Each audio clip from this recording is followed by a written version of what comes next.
En este video veremos un Mustang RTR completamente nuevo que se transformará, pieza por pieza, de una versión stock a un coche de drift. El youtuber James Dean tiene solo 40 días para cumplir un sueño que lleva años persiguiendo. Pero antes de empezar esta impresionante aventura de modificación, no olvides suscribirte al canal y vamos a disfrutar de un auténtico drift americano. Al principio el coche le llegó solo con el chasis y dos motores V8, y el objetivo era prepararlo especialmente para competir en el campeonato Drift Masters. Un segundo envío estaba a punto de llegar en pocos días, que incluía la carrocería específica para drift, además de todas las piezas del sistema de suspensión, los nuevos neumáticos y un árbol de transmisión modificado. El equipo empezó desmontando toda la carrocería exterior, dejando únicamente el chasis para que en cuanto llegara la carrocería de drift pudieran montarla directamente. Quitaron las puertas, el capó y el maletero, y luego metieron el chasis en el taller. Ahí comenzaron a cortar muchas partes del chasis con el fin de reducir el peso al máximo, ya que un coche de drift debe ser lo más ligero posible, y además así sería más fácil instalar la jaula antivuelco, cuya función es mantener la rigidez del chasis y proteger al piloto en caso de accidente o impacto fuerte. Cortaron todo el techo, así como los arcos y refuerzos interiores innecesarios. Los portavasos y las manijas interiores de las puertas tampoco tenían sentido en un proyecto como este. Cortaron los paneles del cuarto trasero y eliminaron toda la parte posterior para poder instalar un marco de choque trasero, crash frame y un nuevo tanque de combustible. Usaron taladros para abrir los puntos soldados y cizallas para cortar las pestañas y soportes que no necesitaban. El objetivo de todo este proceso de reducción de peso era que el coche quedara cercano al peso del BMW Eurofighter, que ronda los 1.370 kilos. Y lo que lo hizo aún mejor fue el uso de los neumáticos Drift Masters, que resultaron ser mucho más adecuados para el agarre y la tracción en el asfalto que los neumáticos de la competición americana FD. Eso permitió colocar el radiador en la parte delantera y además reducir el peso en la parte trasera. Llegaron varias piezas importantes para este proyecto. La primera fue un sistema de combustible compuesto por un depósito Radium ligero y compacto de aproximadamente 22 litros. Claro, mucho menos que el de un coche normal, pero justo lo necesario para la competición. Lo distintivo de este sistema es que permite extraer la unidad de las bombas por completo y con rapidez, de modo que pueda sustituirse por una pieza de repuesto en caso de emergencia.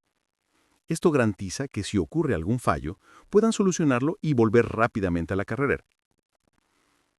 La segunda cosa fue la electrónica de control, suministrada por la empresa ECU Masters. La ECU era una EMU Pro, unidad EMU SU. Además, retiraron 10 sondas de oxígeno para poder realizar un ajuste preciso y profesional de cada cilindro por separado. Por supuesto, el piloto necesita delante una pantalla digital que le muestre todos los datos de funcionamiento en distintas páginas sin tener que conectar un equipo externo.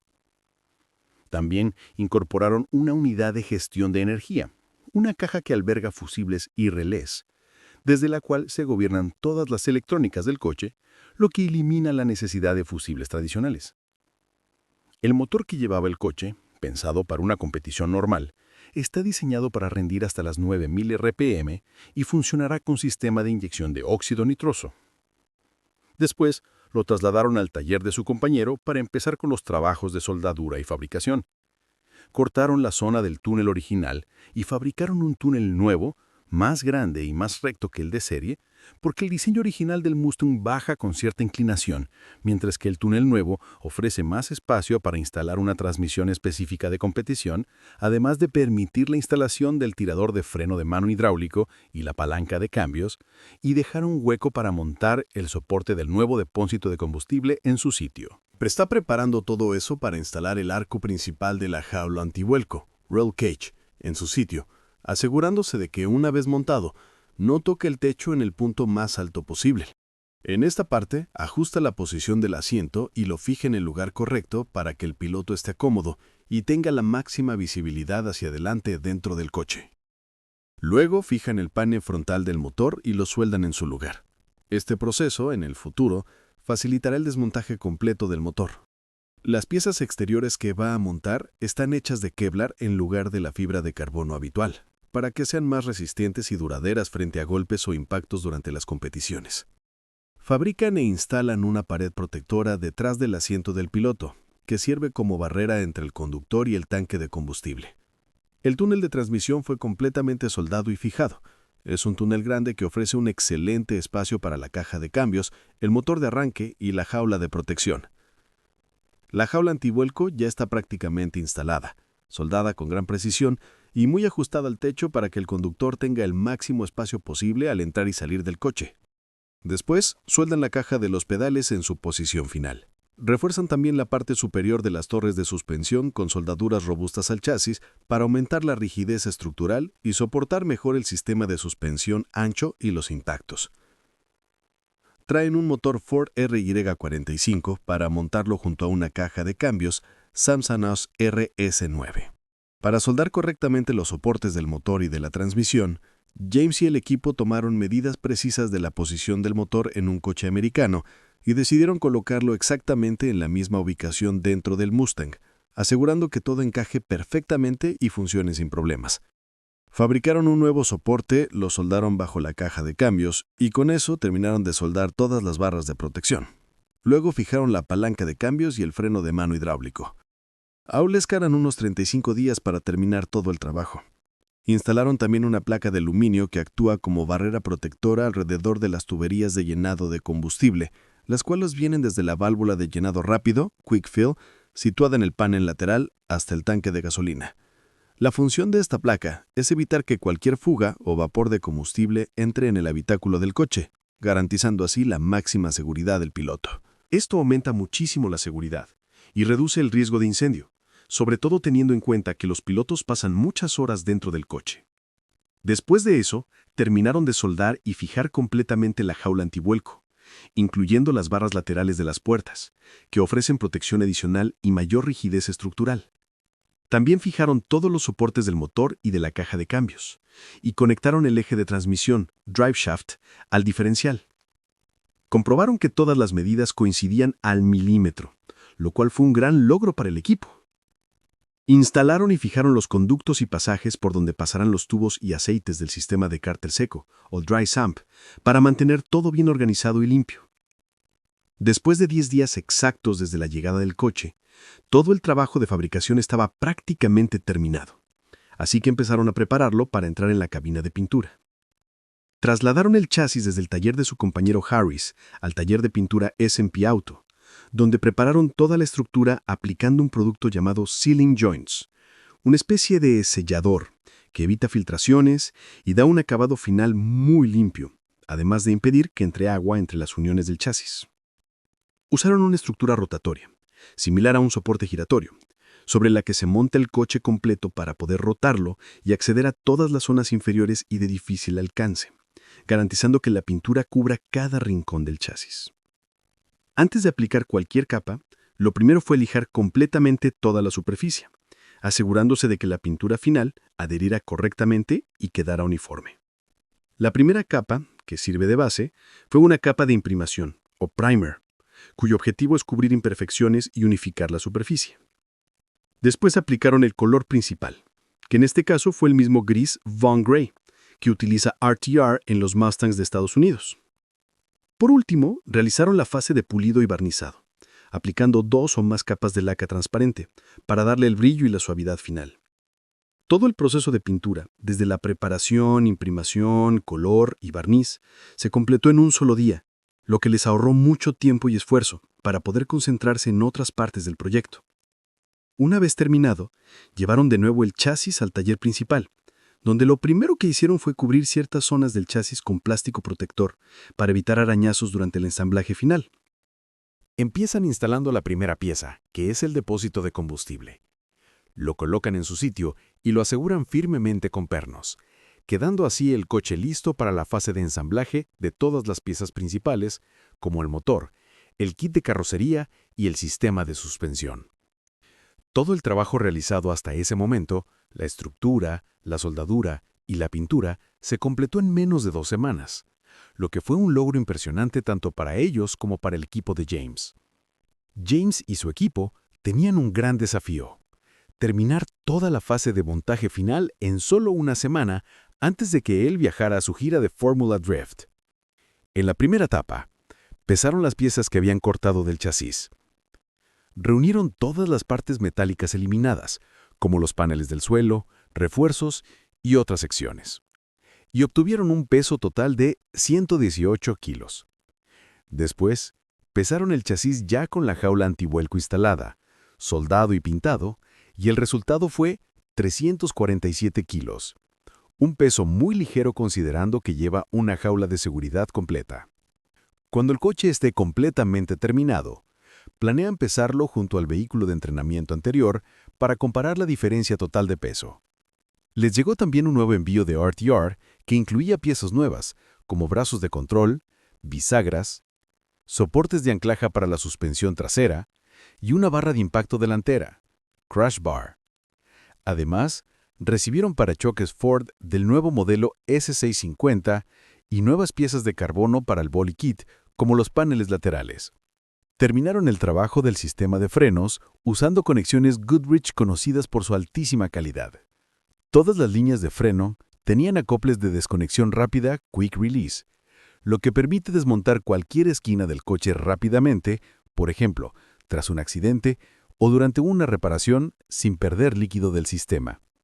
También instalaron amortiguadores personalizados tipo coilovers con depósito externo, lo que permite ajustar tanto la presión como la reacción del rebote.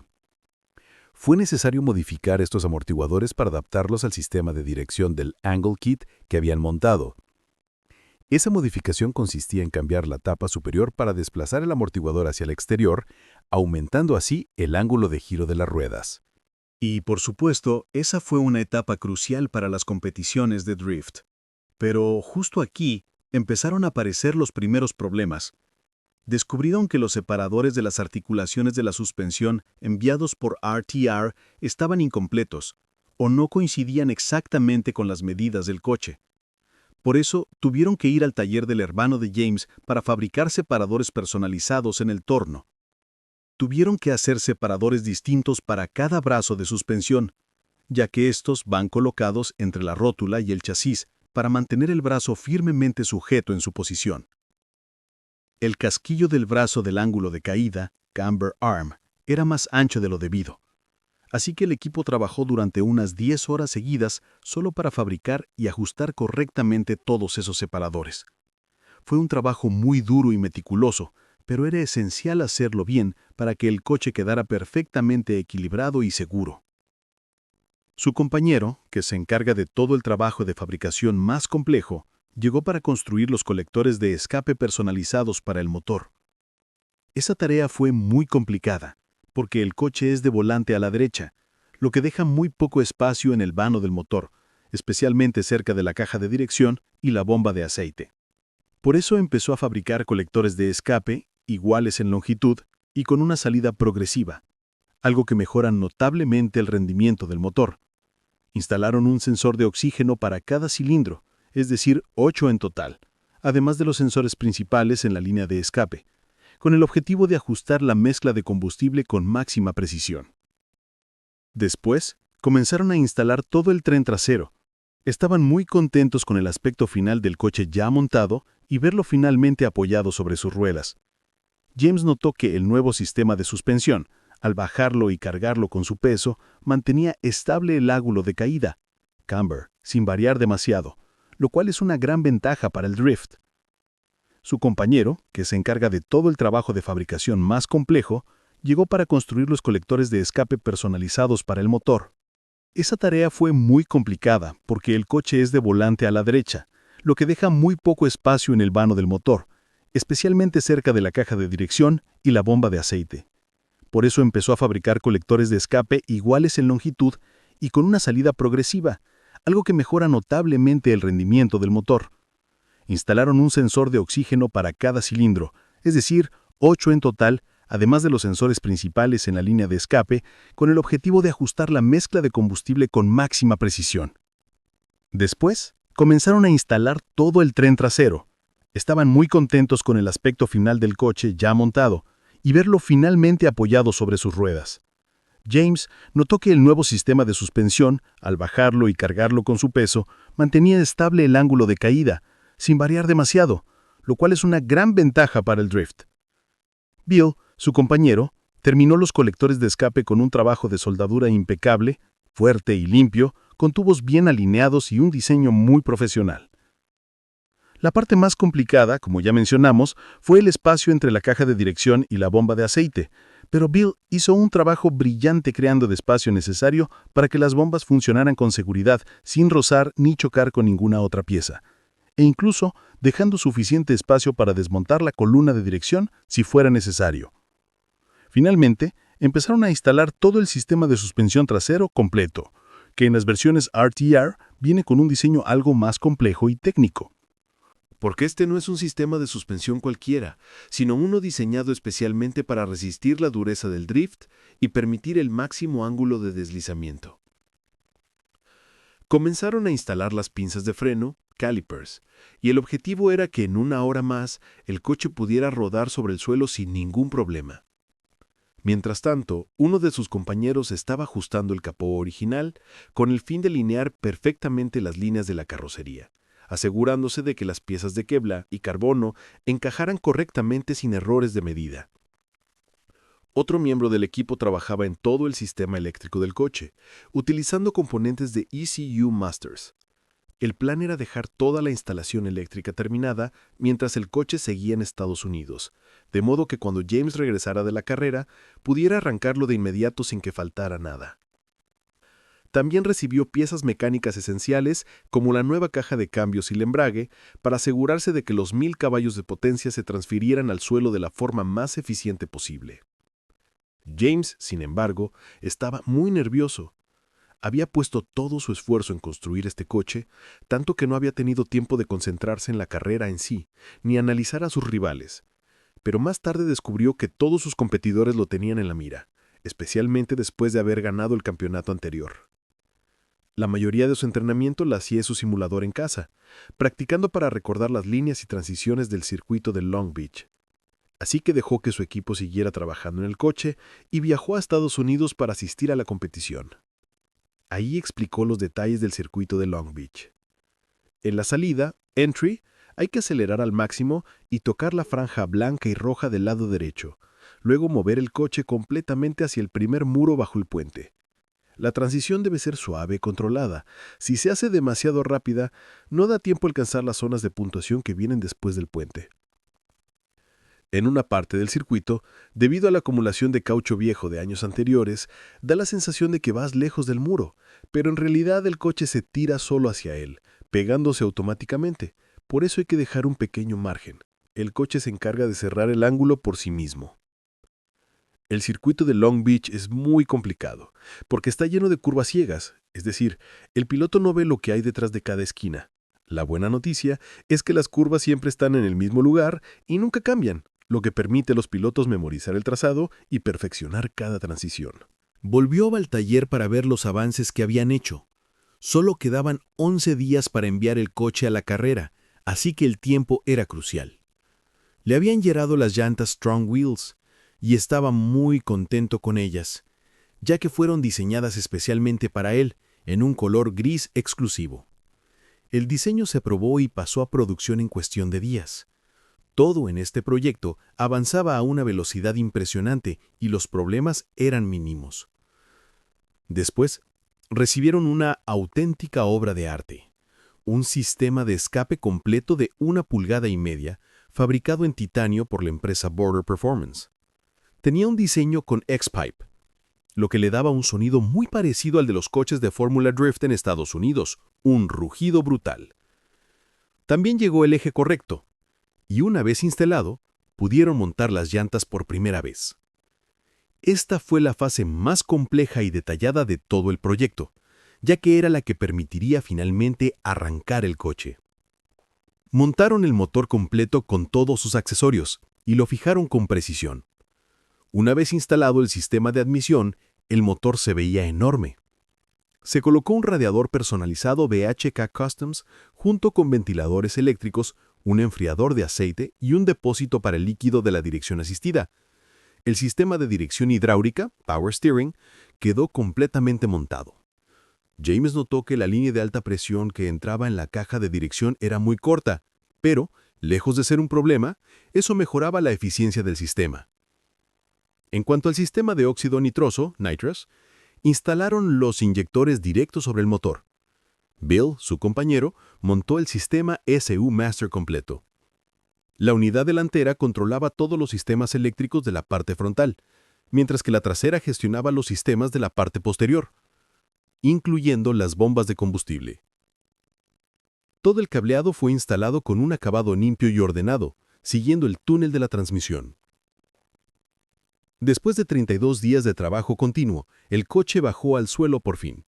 El resultado era impresionante y agresivo, con una altura muy baja y un aspecto totalmente diferente a su coche de Fórmula Drift estadounidense. Se parecía más a un hot rod clásico, esos modelos legendarios tan populares en Estados Unidos. Montó los neumáticos sobre las llantas, los preparó para las pruebas y finalmente se sentó por primera vez en el asiento del conductor. Con el coche ya en el suelo, probó la posición de los pedales y la instalación del volante. Todo estaba perfectamente ajustado, incluso antes de alinear las suspensiones. Después de conectar el último cable del sistema eléctrico, comenzaron los procedimientos para el primer encendido del coche. Bill instaló el arnés del motor, es decir, todo el mazo de cables que conecta y alimenta cada componente del propulsor, y configuró el programa de la PMU, Power Management Unit, la unidad de gestión de energía encargada de regular y distribuir la corriente eléctrica en todo el vehículo. Ajustar los parámetros de la PMU garantiza que todos los sistemas eléctricos funcionen con la más alta eficiencia y sin errores. Además, definió la función exacta de cada bomba, sensor y componente eléctrico para que ninguno actuara fuera de sincronía. Luego añadieron el aceite del motor, el fluido de la dirección asistida, el líquido de frenos y finalmente el combustible de competición, no el de gasolinera común, sino el VP Racing Fuel Max NOS, con un índice de octano de 119. Ese número de octano representa la resistencia del combustible a la detonación prematura, es decir, cuánto puede comprimirse dentro del cilindro sin encenderse por error.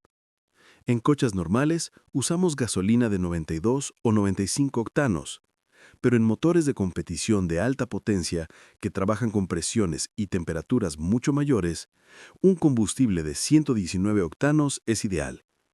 Luego contactaron con Rishi, su programador en Estados Unidos, para que les enviara el Base Map, es decir, el mapa base o software inicial que permite arrancar el motor por primera vez. Este mapa básico actúa como un sistema operativo preliminar, que hace que el motor funcione de manera estable, aunque aún no entregue toda su potencia.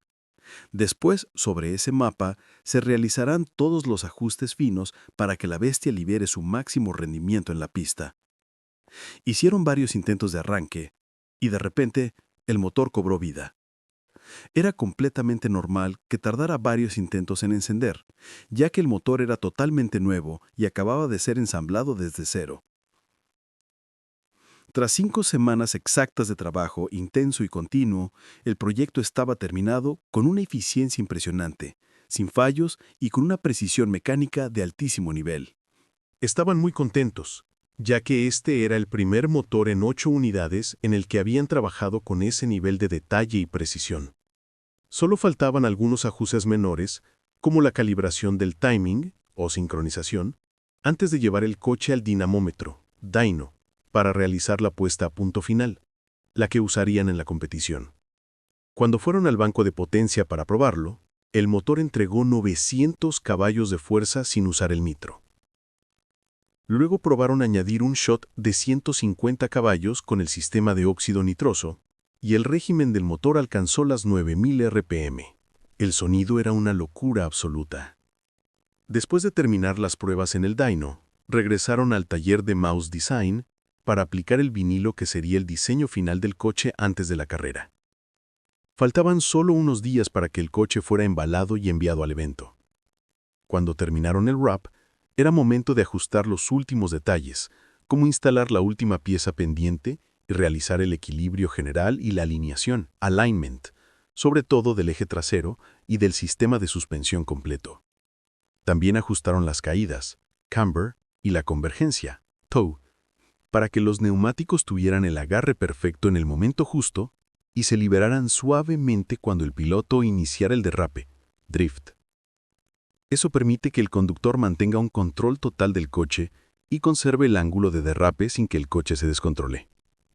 Finalmente, el coche estaba completamente terminado.